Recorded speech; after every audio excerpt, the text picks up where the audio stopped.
Eu queria que você abrisse comigo no livro de 1 Samuel, primeiro livro de Samuel. Nós vamos ler algumas coisinhas aqui e depois a gente vai pulando, tá? Fique com ele aberto. E o Senhor me mostrou, assim, nesses textos, três tipos de relacionamento que as pessoas, ainda no nosso tempo, podem ter com a arca de Deus e, consequentemente, com a presença de Deus. E nós vamos começar falando sobre os filhos de Eli. E é um símbolo, um arquétipo desse tempo. Nós vamos começar 1 Samuel 2, 17. Não, perdão, 2, 12. 12 ao 17. Que diz assim: Eram, porém, os filhos de Eli, filhos de Belial, e não se importavam com o Senhor. Pois o costume daqueles sacerdotes com o povo era que, oferecendo alguém sacrifício, vinha o moço do sacerdote, estando-se cozendo a carne, com um garfo de 3 dentes na mão, e metia-o na caldeira, ou na panela, ou no tacho, ou na marmita, e tudo quanto o garfo tirava, o sacerdote tomava para si. Assim se fazia a todo Israel que ia ali a Siló. Também antes de se queimar a gordura, vinha o moço do sacerdote e dizia ao homem que sacrificava: Dá essa carne para assar o sacerdote, porque não aceitará de ti carne cozida, senão crua. Se o ofertante lhe respondia: Queime-se primeiro a gordura, e depois tomarás quanto quiseres, então ele lhe dizia: Não, porém hás de me dar agora, senão tomá-la-ei à força. Era, pois, muito grande o pecado destes moços perante o Senhor, porquanto eles desprezavam a oferta do Senhor. Vamos pular um pouquinho agora para o versículo 22, ainda falando desses filhos de Eli, Ofni e Finéias, tá? O nome deles. Eram sacerdotes em Siló, né? E aqui o pai, que era o mais velho, o sacerdote mais velho, vai falar com eles diretamente. Eli repreende seus filhos. Era, porém, Eli já muito velho e ouvia tudo quanto seus filhos faziam a todo Israel e de como se deitavam com as mulheres que serviam à porta da tenda da congregação. E disse-lhes: Por que fazeis tais coisas? Pois de todo esse povo ouço constantemente falar do vosso mau procedimento.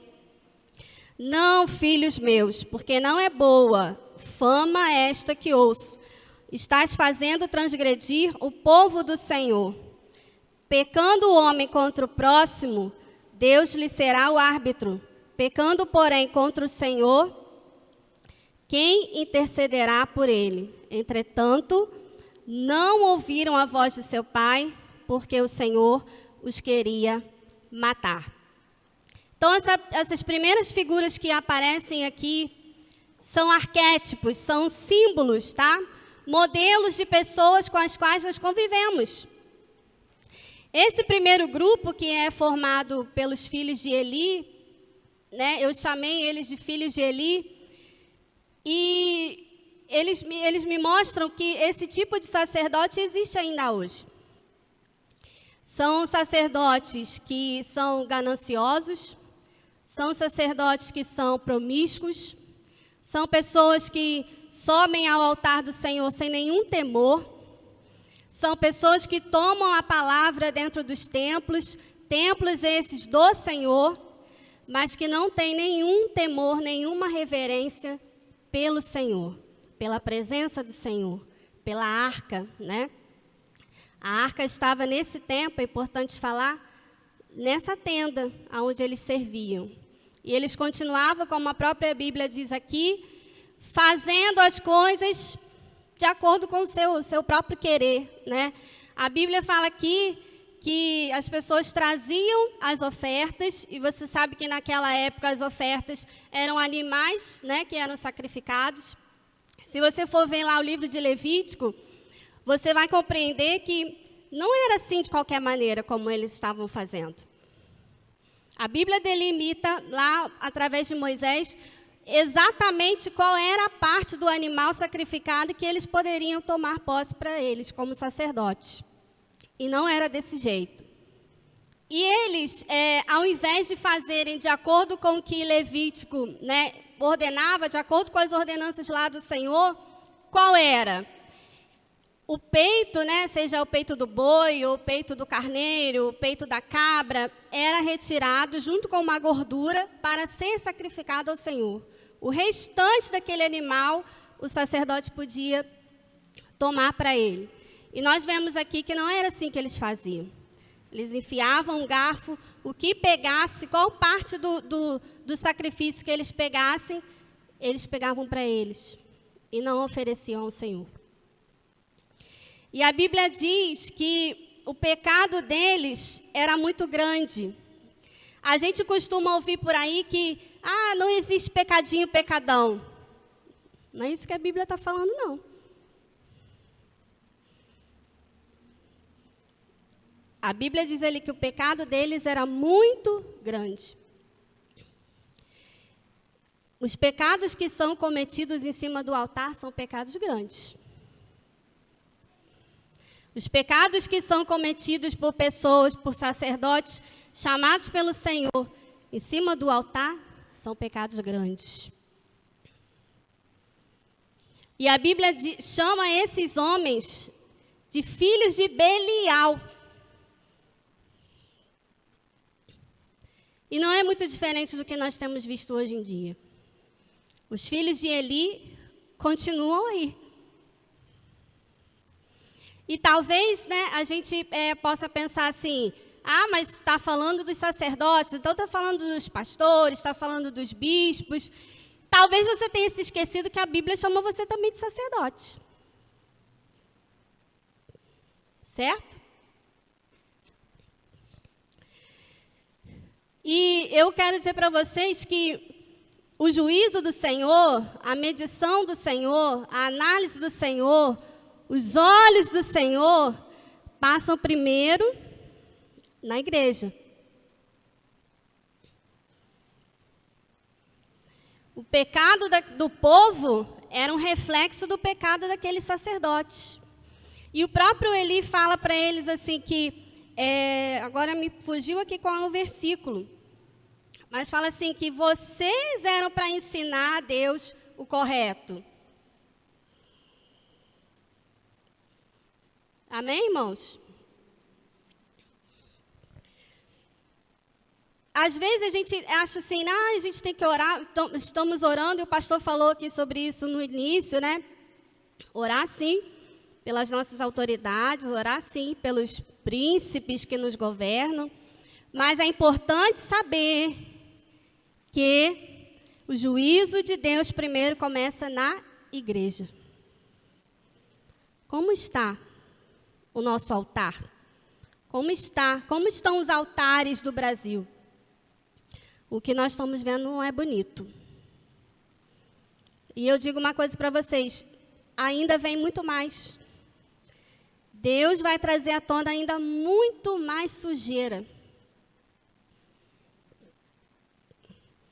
E esses que são sacerdotes, que são chamados aqui filhos de Belial, estão ainda aí. E Deus vai expor. Deus vai trazer à tona. Se você for olhar lá o livro de Ezequiel, você vai ver que a medição do templo, né, ele começa pelo templo, depois ele passa a falar, em Ezequiel 40, ele começa medindo o templo, né? Depois ele começa a falar com os sacerdotes, depois ele fala com os governantes. A ordem é essa. Então, que nós possamos, sim, orar, sim, pela nossa nação, mas possamos olhar para os nossos altares. Nós, como sacerdotes, né? Pedro, ele fala que nós somos sacerdotes servindo nesse tempo. Nós somos templo e sacerdotes. Não fique chateado quando alguém olha e fala, mas fulano fez isso, é crente. É sim, ele tem que fazer isso sim. Porque o crente tem que ser parâmetro daquilo que Deus fala. Porque se o crente não for mais parâmetro, não for mais avaliado, não for mais criticado, então a gente deixou de ser parâmetro daquilo que a Bíblia fala. Então a gente é igual a todo mundo. Se o crente errar, ele tem que ser criticado sim. O mundo tem que olhar e falar assim, mas fez isso e é crente. Ele tem que nos associar com aquilo que a palavra fala. Amém, irmãos? E ainda hoje, as pessoas têm trazido suas ofertas, e os sacerdotes têm tomado aquilo que não é para eles.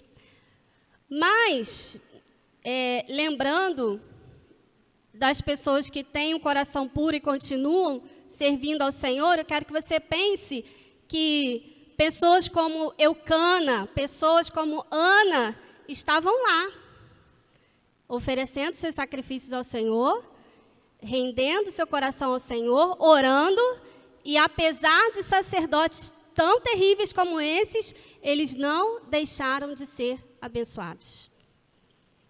Amém? Então, os sacerdotes desse tempo, os filhos de Eli, amantes do dinheiro e promíscuos, sexualmente impuros, eram casados e se deitavam ainda com as mulheres que iam lá oferecer as coisas lá na porta da tenda, que ainda não era o templo, né? E isso acontece ainda hoje. Quem entende um pouquinho de batalha espiritual sabe que amor ao dinheiro e promiscuidade sexual são irmãs, andam juntos.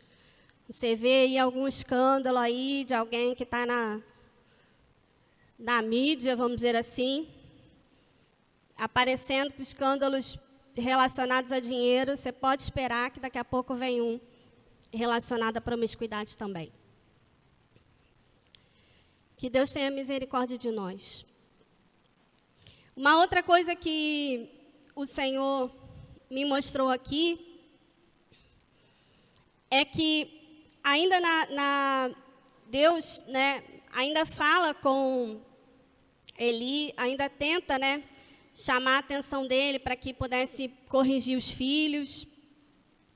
Mas o Senhor já estava decidido que iria acabar com a linhagem dele, né? O Senhor já estava saturado do pecado daqueles dois jovens, né? E ele fala, a partir do versículo 27, do capítulo 2 ainda, você pode acompanhar comigo. Veio um homem de Deus a Eli e lhe disse, assim diz o Senhor, não me manifestei na verdade à casa de teu pai, estando os israelitas ainda no Egito, na casa de Faraó? Eu o escolhi dentre todas as tribos de Israel para ser o meu sacerdote, para subir ao meu altar, para queimar o incenso e para trazer a estola sacerdotal perante mim, e dei à casa de teu pai todas as ofertas queimadas dos filhos de Israel. Porque pisais aos pés os meus sacrifícios e as minhas ofertas de manjares, que ordenei se me fizessem na minha morada. E tu, porque honras a teus filhos mais do que a mim, para que tu e eles vos engordardes das melhores de todas as ofertas do meu povo de Israel? Portanto, diz o Senhor, Deus de Israel, na verdade, dissera eu que a tua casa e a casa de teu pai andariam diante de mim perpetuamente. Porém, agora, diz o Senhor, longe de mim tal coisa, porque aos que me honram, honrarei. Porém, os que me desprezam serão desmerecidos. Eis que vem dias em que cortarei o teu braço e o braço da casa de teu pai, para que não haja mais velho nenhum em tua casa. E verás o aperto da morada de Deus a um tempo com o bem que fará Israel, e jamais haverá velho em tua casa. Deixa eu pular um pouquinho aqui. 36. Será que todo aquele que restar da tua casa virá a inclinar-se diante dele para obter uma moeda de prata e um bocado de pão, e dirá: rogo-te que me admitas a algum dos cargos sacerdotais para ter um pedaço de pão que coma. O Senhor está falando que vai ter juízo sobre esse tipo de sacerdote. Vai ter juízo. E ele fala: aqueles que me honram serão honrados, aqueles que me desprezam serão desmerecidos, serão humilhados, serão colocados de lado. E veio um temor muito grande no meu coração,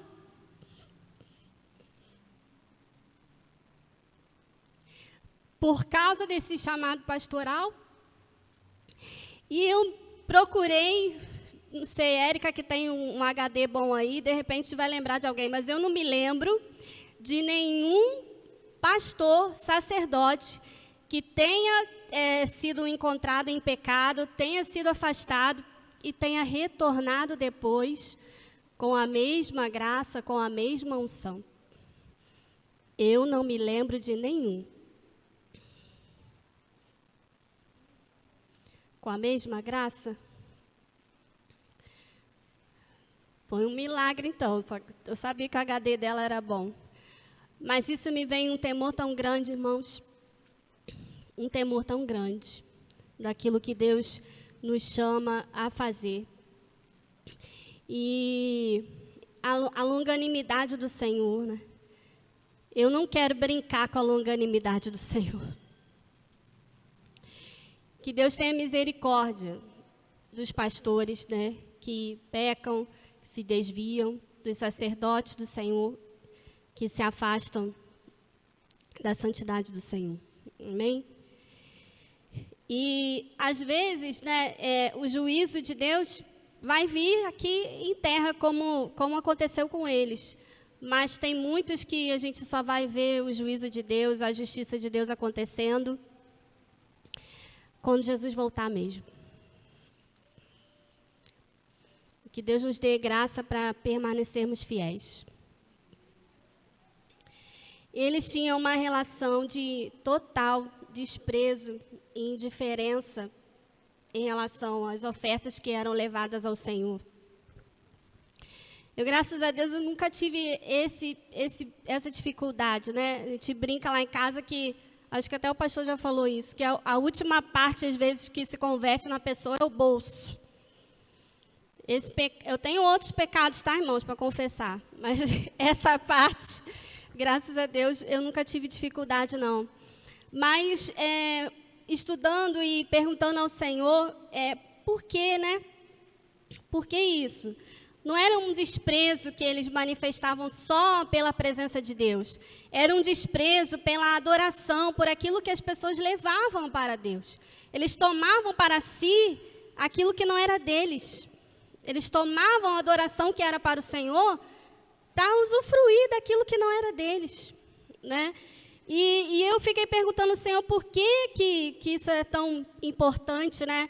E Deus me trouxe à memória que nós, quando temos alguém que faz aniversário, ou no Natal, qualquer momento que a gente quer presentear uma pessoa, você escolhe um presente de acordo com a importância que aquela pessoa tem para você. E mesmo que você não consiga dar um presente do nível de importância que aquela pessoa tem para você, você quer dar alguma coisa. Não é assim? Você tem uma amiga e você, puxa, aniversário de fulano, eu não posso esquecer, eu tenho que comprar pelo menos um brinquinho, eu tenho que levar pelo menos um chocolate, eu tenho que levar pelo menos um cartão, para poder manifestar para ela o meu afeto. As ofertas que nós trazemos, os dízimos, a nossa fidelidade, eu não tinha conhecimento que você ia falar sobre isso, manifestam para o Senhor o nosso afeto. Uma vez eu ouvi o pastor Alcione ministrando aqui, vocês lembram dele? Que ele fez um curso aqui com a gente sobre finanças, né? Santidade nas finanças. Isso, Alcione Emerick. E ele falou uma coisa que aquilo me marcou muito, e eu nunca mais me esqueci. Ele falou, quando você recebe o seu salário, né? Aí você vai primeiro, Casas Bahia, cartão de crédito, escola das crianças, e pá. Você está elegendo prioridades. Você está dizendo, Casas Bahia é mais importante. Eu não posso ficar mal com Casas Bahia, né? Cartão de crédito Bradesco é mais importante. Eu não posso ficar mal com cartão de crédito Bradesco. Você está elegendo prioridades. Então, pensa na metáfora do que eu estou falando sobre o presente. Quem é mais importante? Você acha que Deus precisa do seu 10%? Você acha mesmo que Deus precisa? Não é possível que você seja tão ingênua a esse ponto. Mas você está comunicando no mundo espiritual alguma coisa. Quem é a sua prioridade? E aqueles homens pegavam esses presentes que as pessoas levavam e pisavam, tratavam como lixo. Esses são os filhos de Eli. E eu quero dizer uma coisa para você: quem despreza a presença perde o privilégio do altar. Quem despreza a presença do Senhor perde o privilégio do altar. E aí acontece que aquela família ainda estava lá, exercendo o ofício de sacerdote. Houve uma batalha com os filisteus. E eles pensaram assim, bom, vamos levar a arca, né? Porque a arca é um amuleto da sorte. A arca é um símbolo. Se ela estiver lá, a gente vai ganhar a batalha. E eles levam essa arca para lá, para o meio da batalha contra os filisteus. Mas acontece que a presença de Deus não estava mais com eles. E Deus executa todos os juízos que ele tinha falado lá com Eli, que ia acontecer, né? E morre até a esposa traída de Finéias. Morre e a arca é levada para o território dos filisteus. Os filisteus colocam ela dentro do templo de Dagon. E a gente vai andar mais um pouquinho aí. Você está em 1 Samuel ainda comigo? 1 Samuel capítulo 5. E eu chamo essas pessoas de os filhos de Dagon.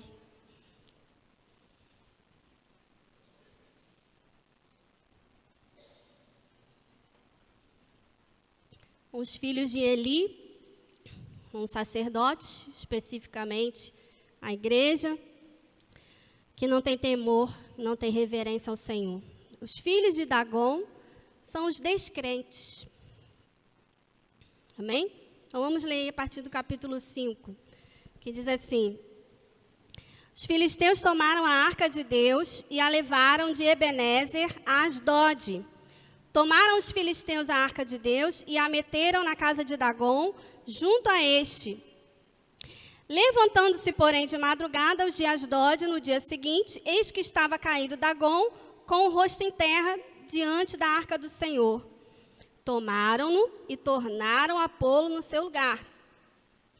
Levantando-se de madrugada no dia seguinte, pela manhã, eis que Dagon jazia caído de bruços, diante da arca do Senhor. A cabeça de Dagon e as duas mãos estavam cortadas sobre o limiar. Dele ficara apenas o tronco. Por isso os sacerdotes de Dagon e todos que entram no seu templo não lhe pisam o limiar em Asdod até o dia de hoje. Porém, a mão do Senhor castigou duramente o de Asdod e os assolou e os feriu de tumores, tanto em Asdod como no seu território. E aí a gente vai ver, né, esse povo que não era o povo de Deus, captura essa arca, até mesmo com uma intenção de mostrar, né, um status, olha o que a gente faz com o Deus deles, né? Coloca essa arca dentro do templo lá em Dagon. Só que num dia, eles acordam, vão lá olhar de madrugada, Dagon com a cara no chão. Olha, aconteceu alguma coisa, bateu um vento, né? Dagon caiu, não sei. Aí vai no outro dia, né? Deus mostrando para eles, vocês não entenderam? Então vou desenhar. Aí Dagon de novo, com as mãos cortadas, né? Só sobrou o tronco. Para mim não é novidade isso, para vocês é? A gente canta aqui, tudo se rendeu, tudo está prostrado ao chão. Quem é que não vai se dobrar diante dele? Quem é que não vai se prostrar diante da presença dele? Certo? Mas para eles que não conheciam o Senhor, aquilo foi chocante. E Deus me trouxe a memória de quantas pessoas que eu já ouvi dizer, né, descrentes, que viram uma manifestação real e impactante dentro dos templos de Dagon, aonde eles estavam, o próprio Deus se revelando. Vocês já ouviram falar nisso? Eu já vi diversas histórias de indígenas se convertendo, Jesus aparecendo para eles na mata. Eu já vi histórias de muçulmanos se convertendo lá dentro de casa. Então, para mim, não é novidade. E eu quero dizer para você que continue orando por aqueles que estão lá dentro dos templos de Dagon. Você está entendendo o que eu estou falando? Porque Deus pode se revelar a eles mesmo lá e lá resgatá-los. Amém? Então, esses filhos de Dagon, que representam aqui os descrentes, eles tiveram essa experiência. Opa, peraí, isso nunca aconteceu, isso não é comum. Esse mau presságio, esse negócio que está acontecendo aí, do pessoal ficar doente, do pessoal ter tumores, alguma coisa está estranha, vamos devolver essa arca. Eu não quero mais essa arca aqui. E eu aprendi tanto com eles. Eu falei, Deus, eu nunca pensei que eu fosse aprender alguma coisa com um discípulo de Dagon. Sobre reverência. Sobre quebrantamento.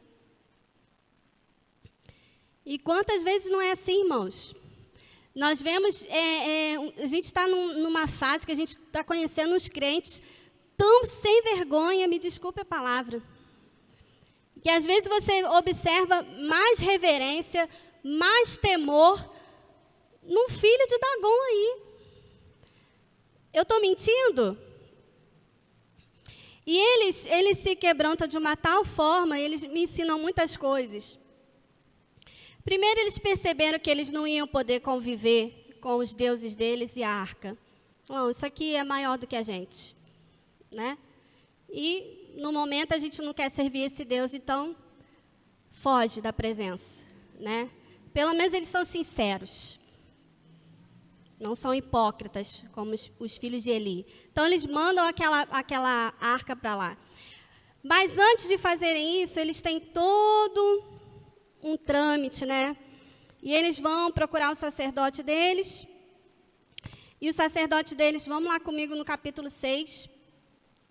Olha só, 7 meses esteve a arca do Senhor na terra dos filisteus. Estes chamaram os sacerdotes e os adivinhadores e lhes disseram, que faremos da arca do Senhor? Fazei-nos saber como a devolveremos para o seu lugar. E o sacerdote deles explicam. Olha, vocês vão fazer assim, ó. Quando enviardes a arca do Deus de Israel, não a envieis vazia.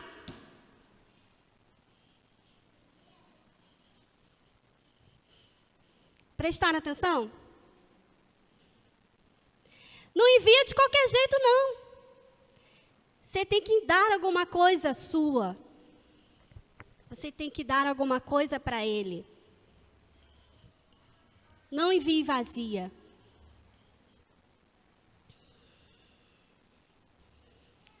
Aí eles falam assim, tá, então vai fazer o quê então? O que a gente vai enviar para eles então? Dentro do conhecimento deles, eles falam, vocês vão fazer o seguinte. Versículo 3, não envieis vazia, porém enviá-las eis a seu Deus com uma oferta pela culpa. Então sereis curados e sabereis por que a sua mão se não tira de vós. Então disseram, qual será a oferta pela culpa que lhe havemos de apresentar? Pode dar umas moedinhas, alguns negócios de chocolate, qualquer coisa. É isso? Não. Ele fala assim, ó, segundo o número dos príncipes dos filisteus, 5 tumores de ouro, 5 ratos de ouro, porquanto a praga é uma e a mesma sobre todos vós e sobre todos os vossos príncipes. Fazei umas imitações dos vossos tumores, dos vossos ratos, nananã. Então, eles, dentro do entendimento deles, eles falam assim, olha, o que está nos assolando são essas doenças, são esses tumores, são essas feridas. O que a gente vai fazer? A gente vai fazer umas esculturas, algumas coisas de ouro, que represente isso, ratos. Eu não fui pesquisar porquê dos ratos, tá? Eu fui até pesquisar quem era Dagon, mas há tanta formação misturada, então não trouxe isso para os irmãos. Mas eles fazem uma representação, né, em escultura de ouro, para oferecer alguma coisa ao Senhor. E olha só que interessante. Eles fazem isso de acordo com o número de príncipes. Olha como eles são, assim, cuidadosos. Olha como eles entendem. Olha como eles entendem de hierarquia espiritual. Olha como eles entendem de culpa. Eles falam, pela sua culpa. Você vai fazer isso pela sua culpa. Você não está puro não, meu filho. Você quer agradar, então, esse Deus para poder tirar essa praga de cima de você? Você assume sua culpa. E eles fazem isso com esse quebrantamento. E eles fazem isso de acordo com o número de príncipes. Mas vamos fazer um tumor só em um rato? Não.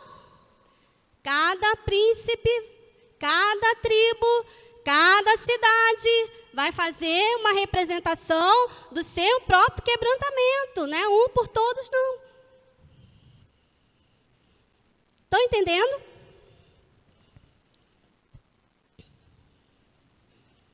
Eles sabiam bastante de hierarquia espiritual, de como demonstrar diante daquele santo Deus o quebrantamento deles, a forma como eles estavam se sentindo. Não é interessante?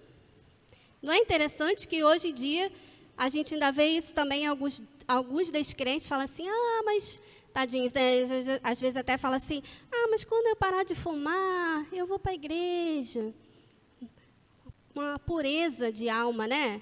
Achando assim, quem sou eu para entrar lá? Eu sou tão pecador. A gente vê isso ainda em alguns descrentes, né? E isso me chamou muito a atenção. Porque eu fiquei pensando, irmãos, naquela arca, ali dentro do templo de Dagon, como foi longânimo nosso Deus com aquele povo. Embora muitos tivessem ficado doentes, alguns morreram, a Bíblia fala sobre isso, por causa dos tumores, por causa das pragas, mas nós sabemos quem o nosso Deus é, nós sabemos que se Ele fizesse isso aqui, podia fulminar todo mundo, mas Ele teve paciência, longanimidade, Ele deu tempo para que aqueles filisteus se arrependessem. E a Bíblia diz que a arca ficou lá por 7 meses. E eles, tão preocupados de chegar ao coração do Senhor, né, de demonstrar, de se livrar daquela presença que para eles era fogo consumidor, eles fazem uma caixa, colocam do lado, colocam carros novos, gado novo, e os sacerdotes deles orientam assim, você vai e deixa o gado ir. Se o gado for lá para o lado de Israel, você vai entender que Deus aceitou sua oferta. Não é uma boa instrução? Eu fiquei impressionada com como que eles conheciam de Deus mais do que muita gente que eu conheço. E aí assim acontece, né? Deus, Ele recebe o sacrifício deles e a arca chega a Bet-Semes. E aí eu quero que você leia comigo. Vamos lá? 6:10.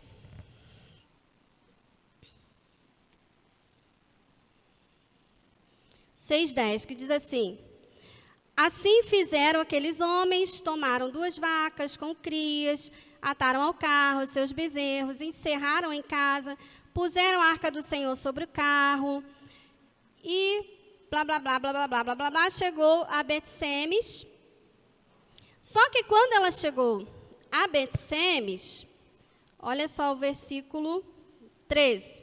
Andavam os de Bet-Semes, fazendo a cega do trigo no vale, e levantando os olhos, viram a arca.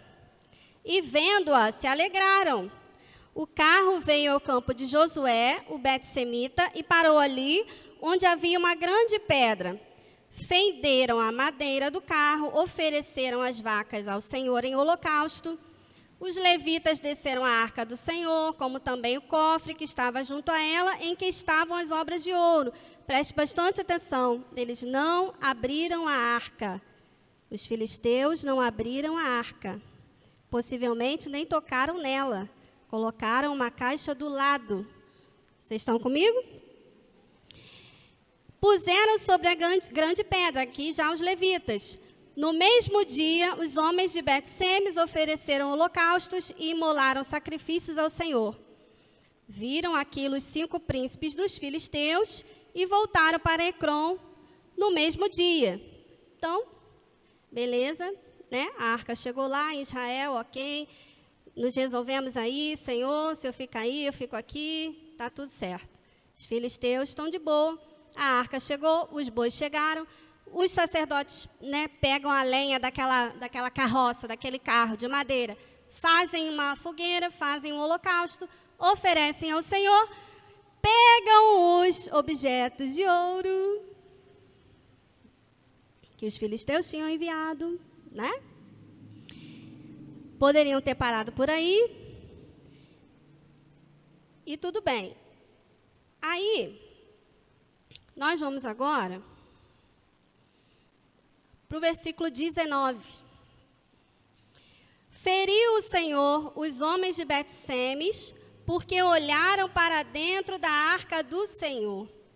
Sim, feriu deles 70 homens. Então o povo chorou, porquanto o Senhor fizera tão grande morticínio entre eles. Então disseram os homens de Bet-Semes: quem poderia estar perante o Senhor? Este Deus santo, e para quem subirá desde nós? Enviaram, pois, mensageiros aos habitantes de Quiriate-Jearim, dizendo: os filisteus devolveram a arca do Senhor. Descei, pois, e fazei-a subir para vós outros. Vamos parar um pouquinho aqui. Você consegue visualizar, assim, uma diferença de comportamento? Você consegue visualizar uma diferença de reverência, de temor pela arca, pela presença de Deus? Você consegue visualizar isso da forma como eu consigo? Por que Deus não consumiu o povo dos filisteus de uma só vez? E por que aqui, povo de Deus, os israelitas, inventam de abrir a arca, de tirar aquela tampa que era toda de ouro maciço, para olhar o que tinha dentro da arca? E eu falei assim: Deus, por que eles fizeram isso, Senhor? Será que eles estavam procurando mais alguma coisa valiosa? Não tinham nenhuma reverência, irmãos. Nenhum temor pela arca, pela presença de Deus. Nenhum. Pegava, abria, fazia do jeito que eles achavam que tinha que ser. E o Senhor consumiu naquele dia 70 homens. Mas o que me chama mais atenção é que eles falam assim, no versículo 20: quem poderia estar perante o Senhor? Eles choram, né? Choram. Quem poderia estar perante o Senhor, este Deus santo? Para quem subirá desde nós? Eles choram, eles ficam se sentindo vitimados. Por que Deus fez isso? Você conhece alguém assim? Que vai, pinta e borda com o Senhor, aí depois acontece alguma coisa ruim na vida dela, ela fala assim: Mas por quê? Mas eu oro, mas Deus não tem misericórdia. Conhece alguém assim? Eu conheço um monte. Quando eu estava meditando essa frase que Deus fala para Caim, veio ao meu coração também. Vocês não têm direito de chorar não, gente. Era o que Deus tinha que falar para vocês. Não têm direito de chorar não. Se vocês procederem bem, serão aceitos. Se procederem mal, seu pecado é contra ti. Já essa porta aí, ó.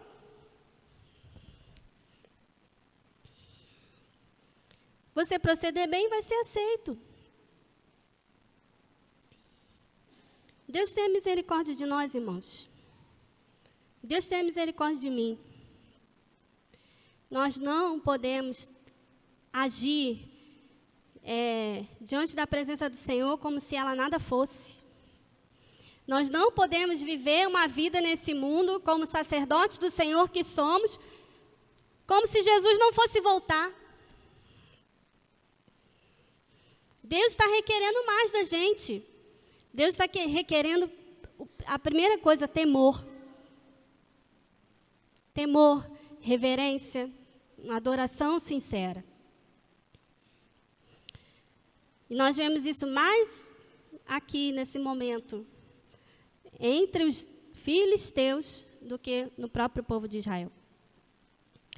E aí a arca chega, né, depois que acontece todo esse morticínio, e eles falam, ai, quem é que vai poder ficar perto da presença do Senhor? Aí chama o povo lá de Kiriat Jearim, ó, vem, leva ela daqui, porque a gente não vai poder ficar aqui no mesmo lugar que a arca, não. Aí o povo de Kiriat Jearim vai lá, pega a arca, bota num lugar mais, né, um outeiro, um lugar mais alto, e ali ela fica. E a gente vai ler capítulo 7. Diz assim, então vieram os homens de Kiriat Jearim e levaram a arca do Senhor à casa de Abinadab, no outeiro, e consagraram Eleazar, seu filho, para que guardasse a arca do Senhor. Deixa eu ver. Deixa eu ver o versículo que eu quero. Eu perdi o versículo que fala, mas de lá, de Kiriat Jearim, eles consagraram um sacerdote em tempo recorde, né? Porque a casa de Eli já estava devastada, vocês lembram? E ele fica com essa arca, a Bíblia diz que ela fica lá por 20 anos. Versículo 2, do 7. Ó, obrigada, Érica. Sucedeu que desde aquele dia a arca ficou em Kiriat Jearim, e tantos dias se passaram que chegaram a 20 anos, e toda a casa de Israel dirigia lamentações ao Senhor. Então a arca antes estava em Siló, com os filhos de Eli, eles aprontando todas, como eu já falei para vocês. Essa arca é levada para o templo de Dagon, e aí há esse quebrantamento, né, dos filhos de Dagon. Os filhos de Dagon tentam se livrar do juízo de Deus, devolvem essa arca para, né, ela ir, chega até Bet-Semes. Bet-Semes também não tem temor ao Senhor, abre a arca, morrem 70, chama a cidade vizinha, ó, vem buscar essa arca aqui. Ela vai para Kiriat Jearim. Ela fica lá por 20 anos, até esse momento aqui. Vocês vão ver que tem mais à frente muitos mais anos que se passaram. E aí, a gente já está nesses 20 anos debaixo do sacerdote de Samuel, que foi um homem de Deus. Então, aqui diz que ele conseguiu, né, fazer com que o povo se arrependesse um pouco, se voltasse ao Senhor, buscasse ao Senhor durante esse tempo, e a arca continuou lá. Vocês estão comigo? 20 anos se passaram. Ninguém se preocupou de ter um lugar especial, de ter uma tenda especial para que fosse feita a adoração.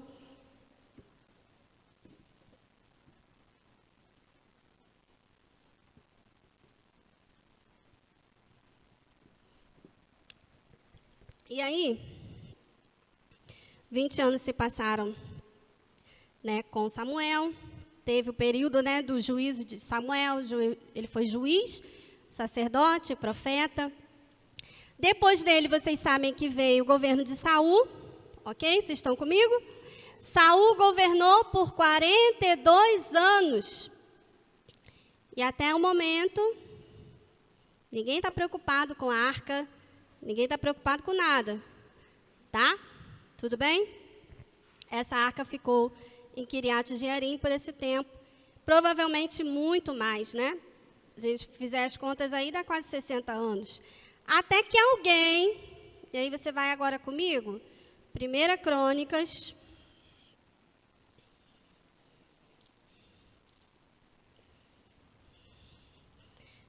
Crônicas, capítulo 13.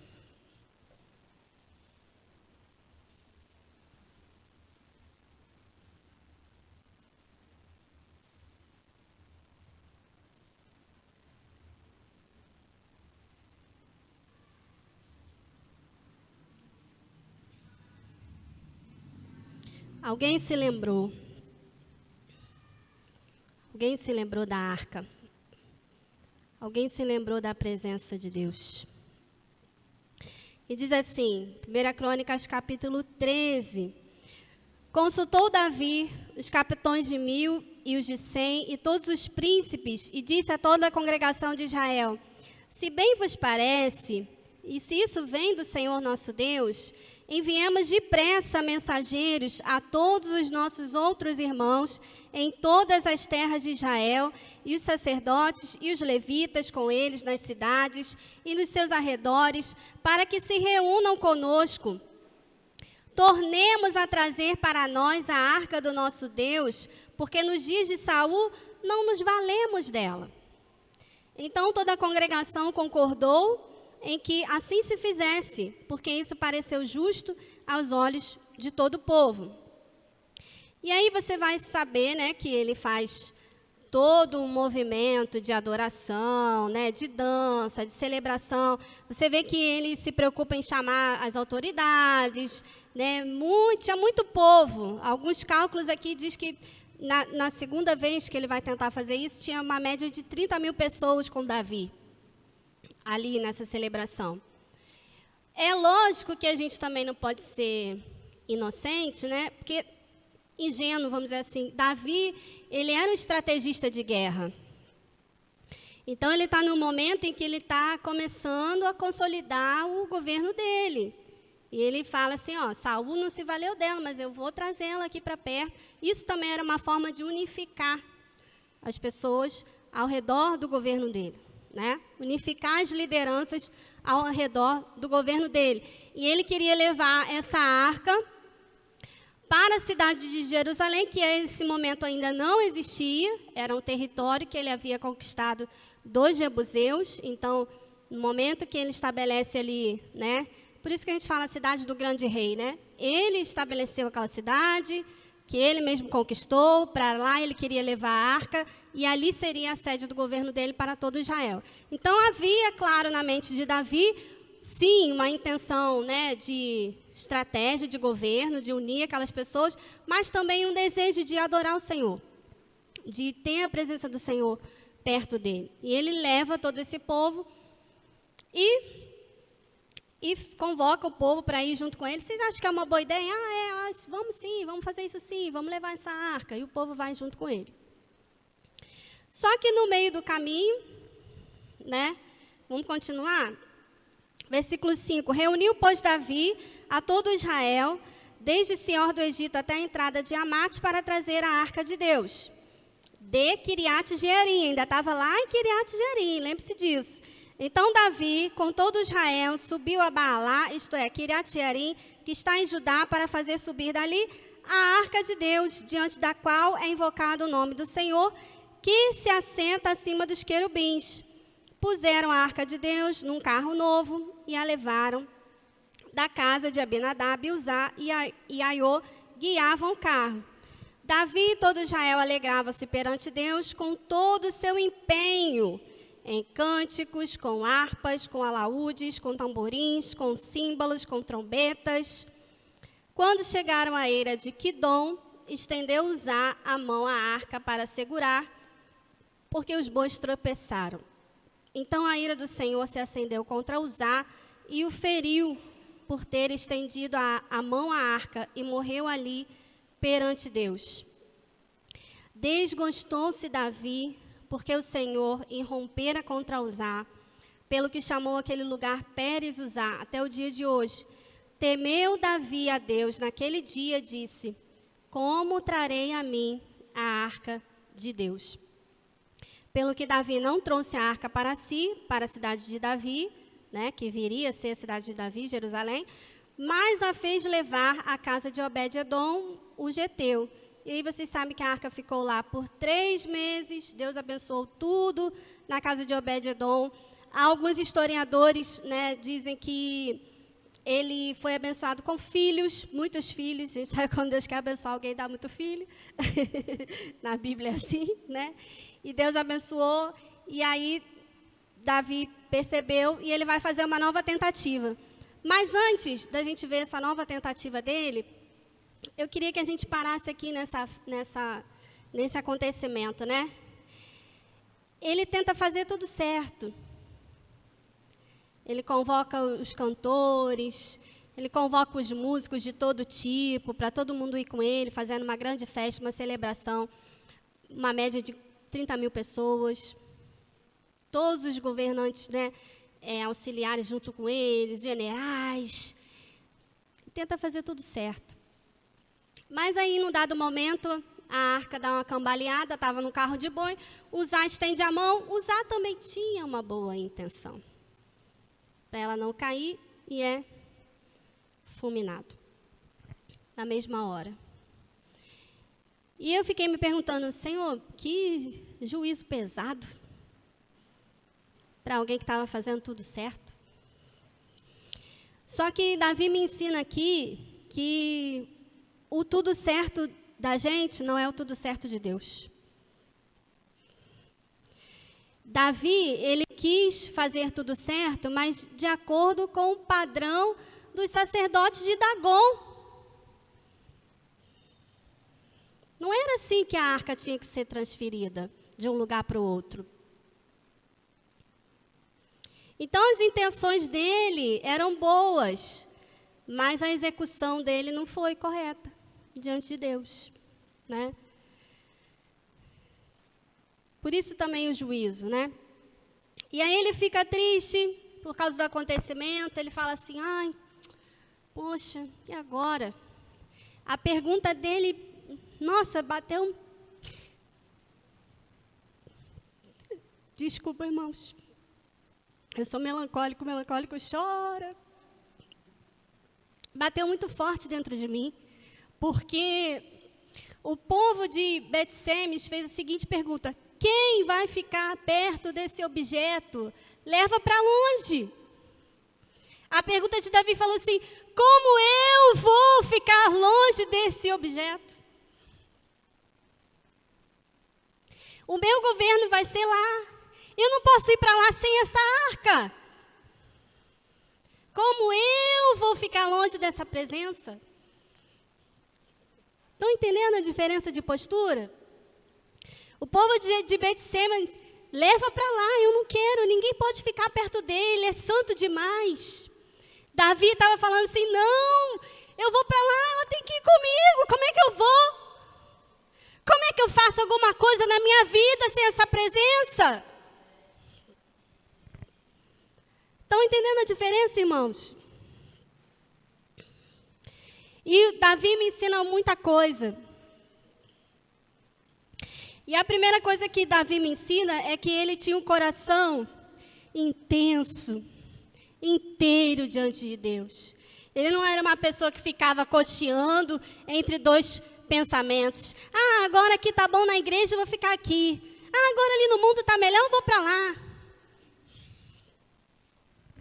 Ele era intenso. Não, eu quero essa arca junto comigo. Eu quero a presença de Deus junto comigo em tudo que eu tiver que fazer na minha vida. Se Ele me chamou para ser rei, como é que eu vou ser rei sem essa presença? E Deus falou comigo, irmãos, tem muitas pessoas fazendo coisas para Deus sem Deus. Tem muitas pessoas fazendo coisas, nominadas coisas para Deus, sem Deus. Deus nunca esteve lá.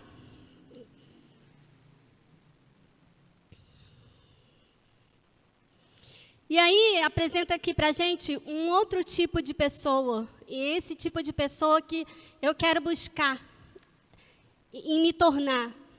Que são os filhos de Davi. Que têm um coração parecido com o coração de Davi. Aqueles que não podem viver longe da presença do Senhor.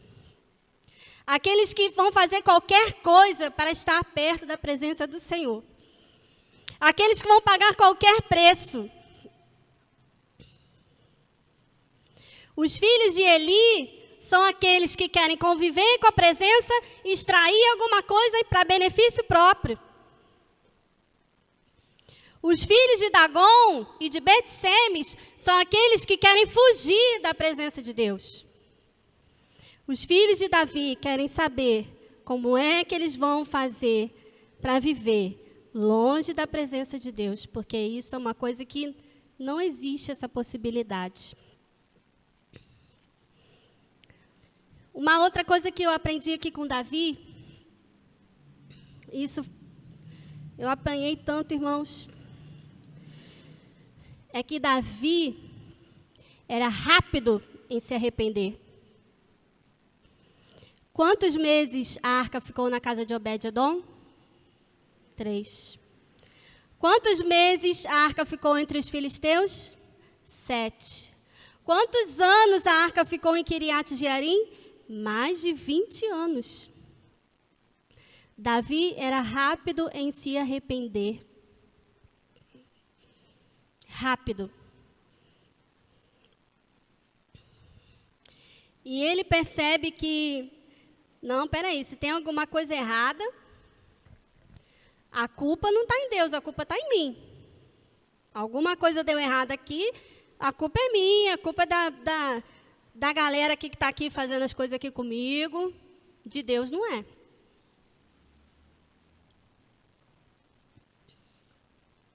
Então, essa tristeza dele dura 3 meses.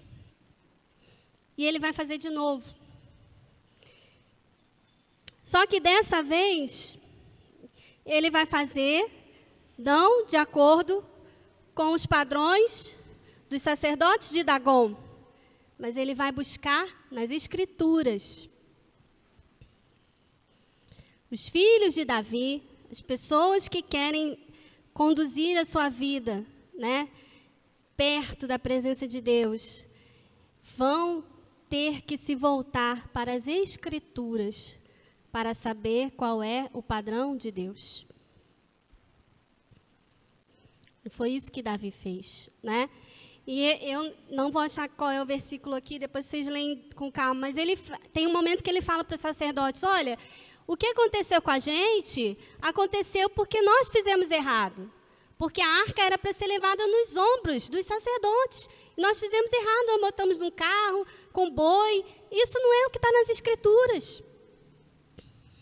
Se queremos atrair a presença de Deus para nós, precisamos nos voltar para as Escrituras. O que as Escrituras dizem? Não é o blogueiro não sei das quantas, não é o YouTube do fulano de tal. O que as Escrituras dizem? Isso aqui, ó, My Bible, aberta, é boca de Deus falando com a gente. Fechada, é só um amuleto lá, para alguns. Amém, irmãos? Davi se voltou para as Escrituras. E aí ele viu que o erro estava nele, e ele se arrependeu rápido. Quando eu estava pensando nesse rápido arrependimento de Davi, eu me lembrei de um momento lá no livro de Êxodo, né? Quando lá no Antigo Egito, o faraó está começando, né, a receber direcionamento do Senhor, olha, deixa o meu povo sair. Aí veio a primeira praga, que foi os rios, né, se transformarem em sangue. Aí ele demora um pouco, cede, mas continua enrolando o povo. Aí vem a segunda praga. A segunda praga foram a praga das rãs. Eu não consigo nem imaginar o que deve ser isso, que até Tito sabe como que eu tenho aversão a esse tipo de sapo, esse tipo de réptil. Você consegue imaginar? Todo lugar que você for, se você for no banheiro, tem uma rã lá em cima do vaso. Se você for na pia, na tua comida, e vai servir um negócio, aí pula a rã. Você consegue imaginar uma situação dessa? E rãs mortas, porque aí os egípcios vinham e matavam. Rãs vivas. Consegue imaginar uma situação dessa, meus irmãos? Me dá aflição. E aí, Moisés vai e fala para Faraó assim, né, o Faraó tá bom, Moisés, então, pede o seu Deus aí, intercede por mim, para que essa praga, né, cesse, essas rãs voltem para onde elas nunca deveriam ter saído. Aí Moisés fala assim para ele, você quer que eu ore por você? Ah, beleza. Você quer que eu ore quando? Aí o Faraó fala assim, amanhã.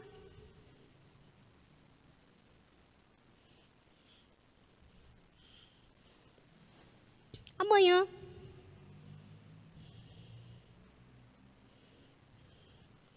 Não tem rapidez para se arrepender. Estão entendendo a diferença? Amanhã. Eu quero a presença de Deus, sabe? Mas eu não quero hoje, eu quero amanhã. Eu quero outro dia, quem sabe?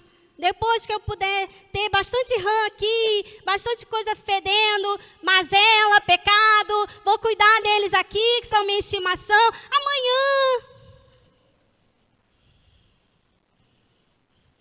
Não tem pressa de se arrepender. Não tem pressa de se culpabilizar, como os filisteus fizeram. Amanhã, quem sabe? Estão entendendo, irmãos? Tem gente vivendo uma vida que parece que Jesus vai voltar e vai levar o povo e as rãs junto. O povo e os pecados, as mazelas que a gente vai guardando com a gente ali.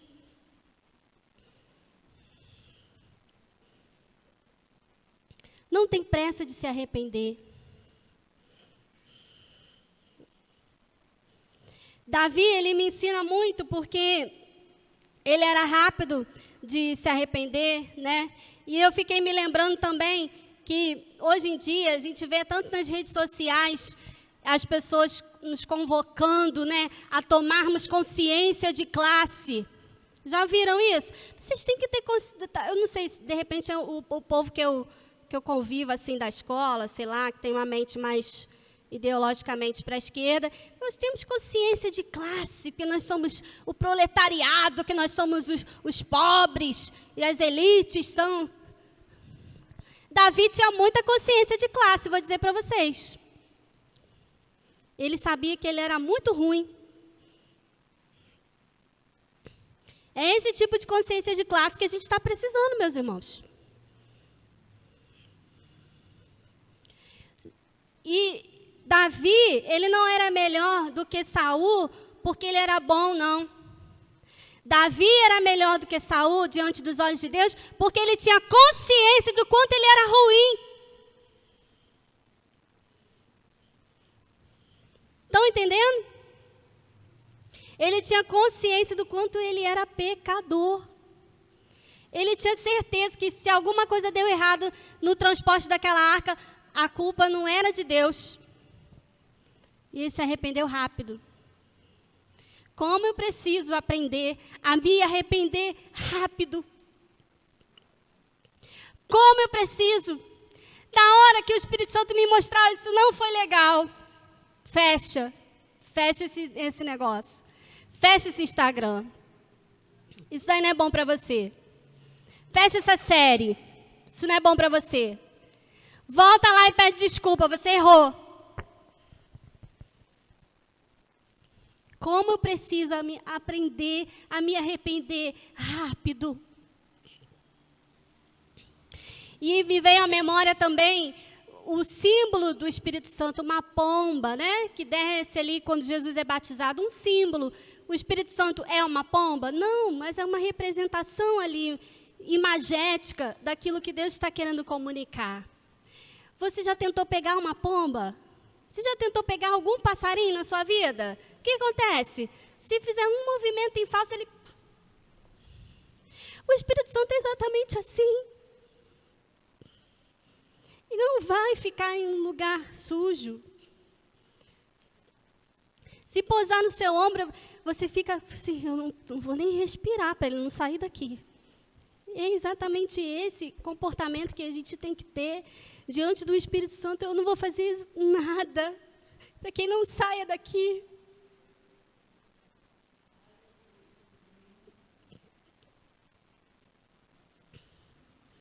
Seja rápido em se arrepender. Rápido em sentir o peso do seu pecado diante do Santo de Israel. E a última coisa que Davi me ensina aqui é que ele era tão intenso, ele era tão apaixonado por Deus, que qualquer um de nós, numa segunda tentativa de levar essa arca, talvez a gente iria lá ler o que estava escrito nas Escrituras e faríamos aquele ritual ali para cumprir o protocolo. Mas Davi não. A Bíblia diz que dessa segunda vez que ele leva a arca, ele se entrega tanto, ele adora tanto, ele se humilha tanto, ele faz tanta coisa para celebrar o Senhor, que ele é até criticado por Mical. Ele não conseguia viver no raso com Deus.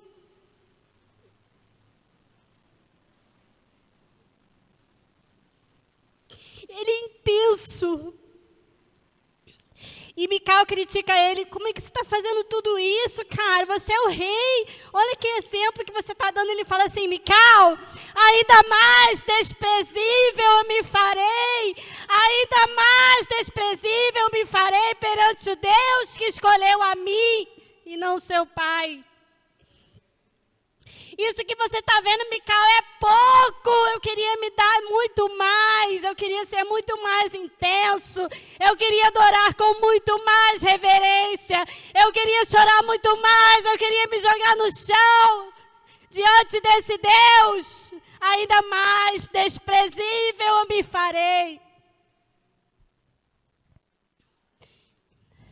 A segunda vez dele é muito, muito, muito mais intensa do que a primeira, porque ele tem convicção de que ele está ali, diante das Escrituras, fazendo o que é certo. E esse cara é muito especial. Ele não se contenta de que aquilo ali fosse só um momento com aquele povo. Ele estava tão feliz que ele dá um pedaço de pão para cada um, ele dá um pedaço de carne, ele dá para o povo levar uvas passas para casa.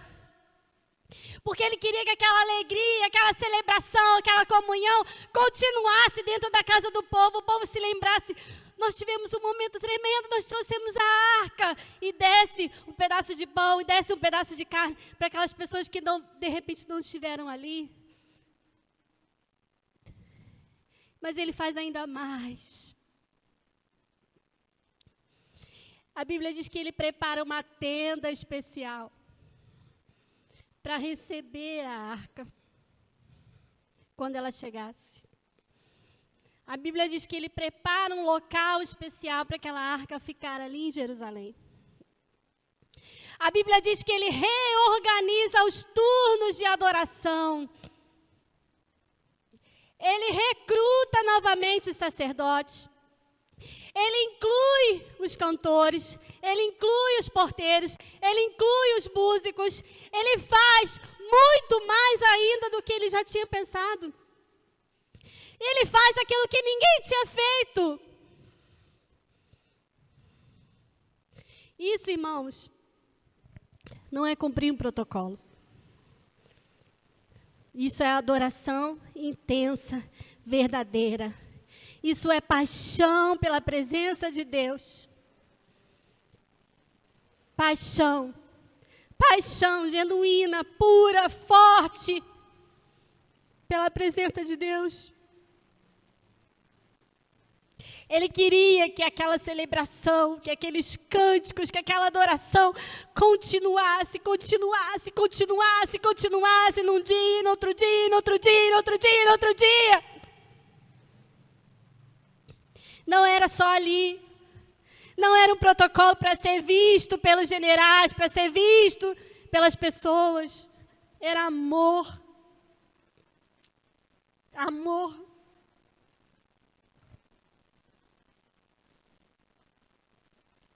E isso bateu muito em mim, porque eu falei, Senhor, eu preciso que o Senhor renove, Senhor, dentro de mim essa paixão por Jesus. Essa paixão que faz com que a gente faça além do que vir aqui, ligar um fone, cantar uma música. Além do que cumprir uma coisa que está na sua agenda. Eu preciso que o Senhor renove o amor pelo ministério que o Senhor colocou dentro de mim. Para que eu não ache, para que eu não acredite que existe possibilidade de fazer alguma coisa para Deus sem Deus.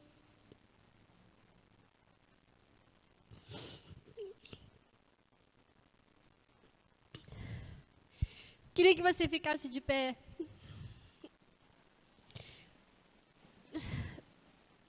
Nós vamos terminar, irmãos, um salmo de Davi. Salmo número 27, o versículo 4 e 8. Diz assim o 4. Uma coisa peço ao Senhor e a buscarei, que eu possa morar na casa do Senhor todos os dias da minha vida. Versículo 8 diz assim: ao meu coração me ocorre, buscai a minha presença. Buscarei, pois, Senhor, a tua presença. Ele fala uma coisa, só uma coisa eu quero, estar na presença do Senhor todos os dias da minha vida. Que Deus possa falar ao seu coração mais aquilo que eu não fui capaz de transmitir. Eu oro para que o Senhor renove a sua paixão. Eu oro para que o Senhor faça de você alguém que se arrepende rápido. Eu oro para que o Senhor desperte do seu coração o desejo de se voltar para as Escrituras, para conhecer qual é o padrão de Deus para a sua vida. Eu oro para que no seu coração haja somente uma coisa pela qual você busque, que seja estar na presença do Senhor todos os dias da sua vida. Eu queria que você orasse. Se você quiser, peça isso ao Senhor. Peça ao Senhor que renove a sua paixão pelo seu ministério, daquilo que Ele já colocou dentro de você, que talvez você esteja tratando com indiferença. O contrário do amor não é ódio, o contrário do amor é indiferença. O Senhor renove sua paixão, que o Senhor renove sua paixão pela presença dEle, em nome de Jesus.